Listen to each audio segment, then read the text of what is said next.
Artificial intelligence has been all the rage over the last couple of years in the market, but going into 2025, I think there's really just one company that's very well positioned to be the top AI stock for the year.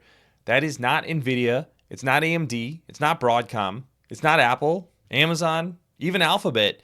The company that I'm talking about is Taiwan Semiconductor, the company that makes all of the chips, all of the high-end artificial intelligence chips for all of those companies that I just mentioned. This is the world's leading manufacturer in chips. We now know that Intel, which was potentially going to be one of their competitors if they were able to get the 18A process working correctly, they're having struggles.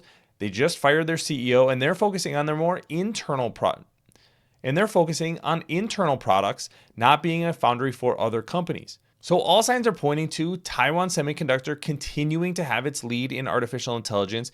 And we know that management has said that they are going to be raising their prices, especially on those leading edges. These are fabs that cost billions of dollars to build, and Taiwan Semiconductor is the only one doing them right now.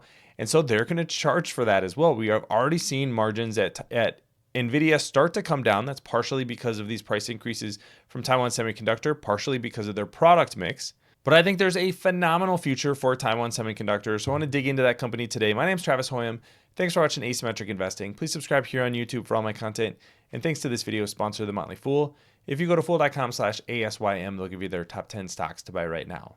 Let's start with just a high level look at Taiwan Semiconductor and their financials. Here's a look at Taiwan Semiconductor's revenue and net income over the past decade. You can see that the company has grown at a compound annual growth rate of 13.3%. So just phenomenal growth. They've also had some margin expansion given that net income has grown at a 15.2% annual growth rate. And that's largely because the company has gone from more commodity chips to being the clear leader on the high end of chips. I'll just also show this same chart, but on a trailing 12-month basis.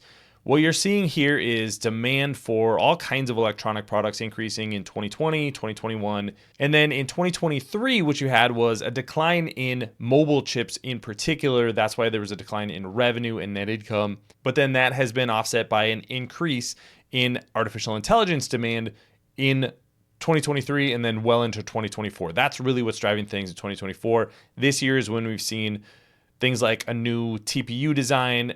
AWS is coming out with their own chip. Even Intel's new chips are being made by TSMC. All of NVIDIA's chips, at least the high-end chips, are going to be made by TSMC, so they're benefiting from the growth there. So that's why a lot of this growth has been a little bit more recent from a trailing 12-month basis, because the decline in mobile is now being offset by the growth in artificial intelligence demand. And today, what really separates TSMC from its competitors is the ability to make these high-end chips and do them at scale. This is really a service organization, so they're a manufacturing company, but their business model is to serve all kinds of other chip designers. They're not going to be making their own chips. They're going to be making chips that are designed by other people. But that means that they can have relatively high margins, nearly 50% net income margin, so phenomenal margins, but they maintain their advantage over the market, but they maintain their advantage in the market by spending tons of money, basically pouring all of that money back into growth.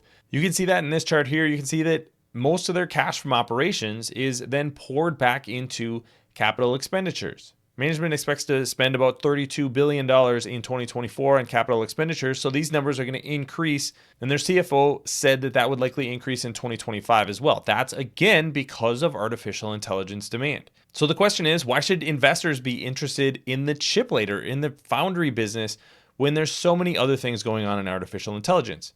And there's an easy answer. Thanks to our friends at The Motley Fool for sponsoring this video.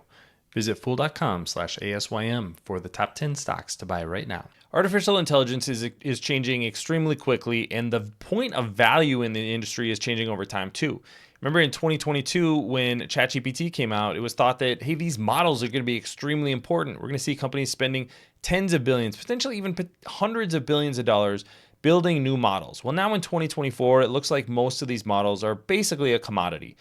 Meta has open sourced its Llama models, so now you don't have to be a foundational model builder to be a competitive company in artificial intelligence. So the model business has changed a lot. We're not seeing a lot of value coming out of those models. So where is their value being generated? Well, there's value being generated in the cloud. That's really the first place that there's a real return on investment. So companies like Alphabet, AWS, Microsoft with Azure, Oracle. These are all companies that are trying to grow their cloud businesses, by basically having applications build on top of them. They need chips to be able to do that. So whether they're buying chips from NVIDIA or they're building their own chips for either model building or inference, they're going to all need chips. And the supplier that's providing a vast, vast majority of those chips is Taiwan Semiconductor. So that even the chip layer for those hyperscalers is getting more and more competitive. Yes, NVIDIA has most of the market, but Google is doing very well with their TPUs. And now we've seen companies like AWS come out with Inferentia and Trainium. Those are going to be building the next models for Anthropic. So that's one of the leading model companies. So they're going to be basically moving away from NVIDIA's products. So we know that the model layer is more and more competitive. Now it looks like the chip layer in 2025 is going to get much more competitive. But again, as those companies get more competitive, who do they all have to go to? They have to go to Taiwan Semiconductor to fabricate their products. The other layer is the application layer. And this is where there's a lot of unknowns in artificial intelligence. Is there going to be a differentiation for applications in AI? Every company is trying to sell that to investors today. A lot of stocks are doing extremely well based on that growth potential, but that's not necessarily going to be the case. I think it's pretty clear that most of these models are essentially the same and put out the same outputs. So how is any application going to differentiate itself from any other application?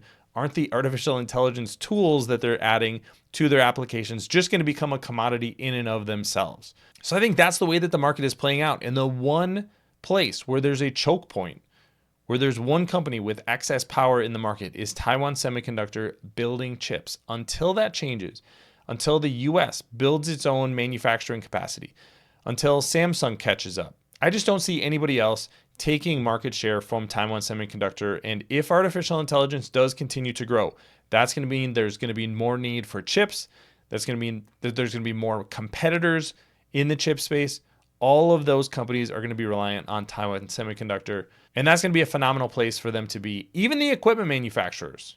Remember, these are the companies selling equipment, very expensive pieces of equipment, to Taiwan Semiconductor. They're a little bit beholden to Taiwan Semiconductor because this is their biggest customer by far. So when you add all of this up, I think the best place to be in artificial intelligence going into 2025 is going to be with a company that's making the chips that everybody needs. That is Taiwan Semiconductor. The stock has done well recently, but it's still not all that expensive. Enterprise value to sales is about 10 right now. The price to earnings multiple is 26 with a forward multiple of 18. That's a pretty good value stock in today's market, especially given the power that TSMC has in the market. Now, I will note, this is a company that is based in Taiwan.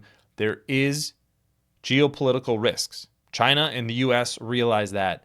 But I think at the end of the day, Taiwan Semiconductor is too important to everyone involved for anything to happen to this business. That's why it's my top AI stock for 2025. But let me know what you think in the comments section below. Don't forget to subscribe to Asymmetric Investing, everybody. Thanks for watching. We'll see you here next time.